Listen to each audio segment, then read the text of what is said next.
Welcome, dear listeners, to History with Herodotus, where we embark on a journey through the annals of time, unraveling the complexities of human civilization. Today, we find ourselves at the threshold of a most pivotal moment in European history, as we delve into the origins of the 1848 revolutions across Europe.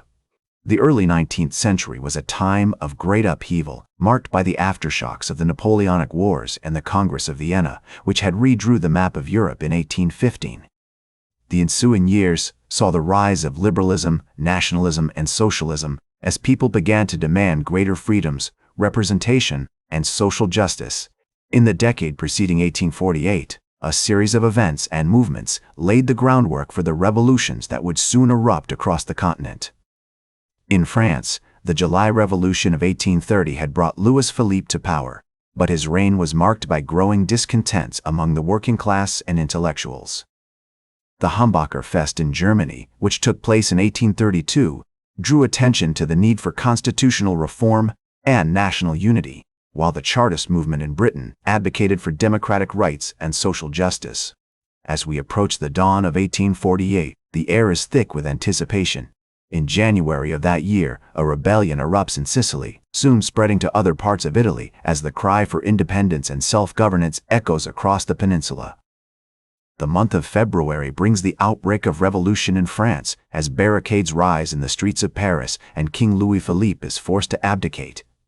The news of these events sends shockwaves throughout Europe, inspiring similar uprisings in Vienna, Berlin, and beyond.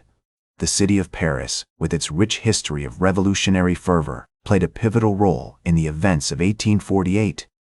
The national workshops, established by the provisional government to provide employment for the working class, became a hub of radical activity as workers and intellectuals alike debated the future of French society.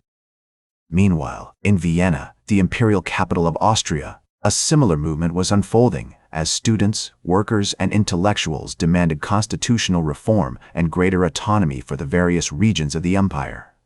Key figures such as Louis Blanc, Pierre-Joseph Proudhon, and Karl Marx were instrumental in shaping the intellectual and ideological landscape of the revolutions. Their writings and ideas helped to galvanize the masses, inspiring a new generation of radicals and revolutionaries. The likes of Giuseppe Mazzini, Laos Kossuth, and Frédéric Chopin, among others, played important roles in their respective countries, advocating for national independence, social justice, and democratic reform. The years that follow will be marked by triumph and tragedy, as the old order is challenged and a new era begins to take shape. Our journey will now take us deeper into the midst of this revolutionary storm, where the fate of empires and nations hangs in the balance. As the spring of 1848 unfolds, the news of the French Revolution and the uprising in Vienna sends shockwaves throughout Europe, inspiring similar movements in Berlin, Budapest, and beyond. The city of Paris, with its rich history of revolutionary zeal, remains a hub of radical activity, as workers and intellectuals alike debate the future of French society.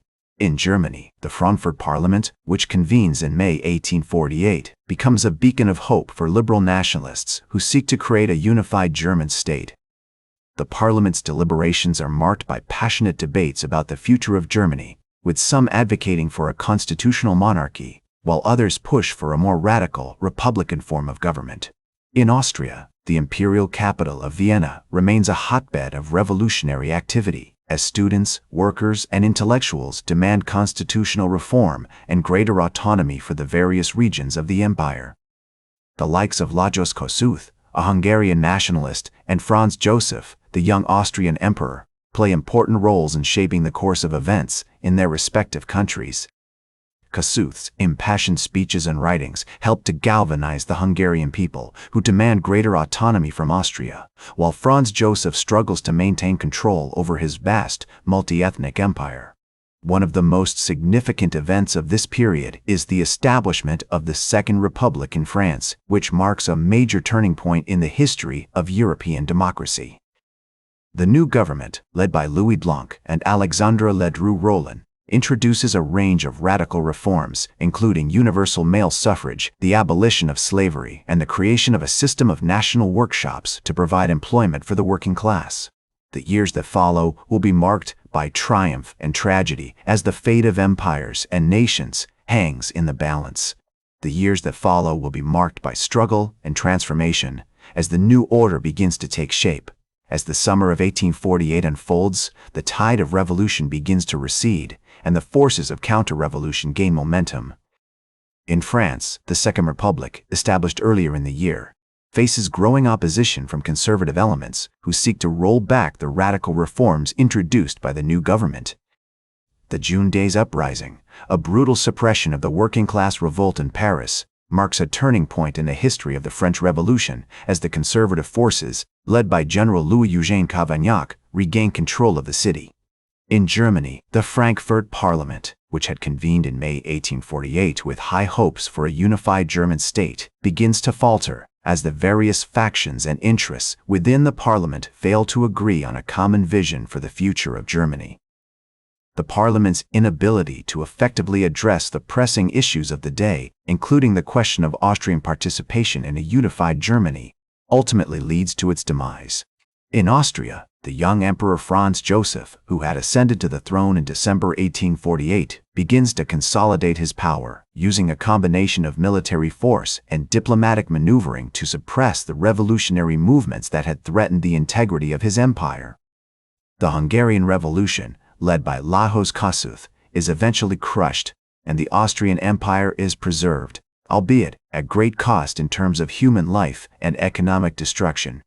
Despite the ultimate failure of the revolutionary movements to achieve their goals, the events of 1848 had a profound impact on the course of European history, shaping the contours of politics, society, and culture for generations to come. In the words of Karl Marx, who reflected on the significance of the 1848 revolutions in his later writings, "The revolution is a shipwreck, but the crew is saved." While the revolutionary movements of 1848 may have ultimately failed to achieve their goals, the ideas and ideals that animated them continued to inspire and motivate future generations of radicals and reformers. That's all for today's History with Herodotus.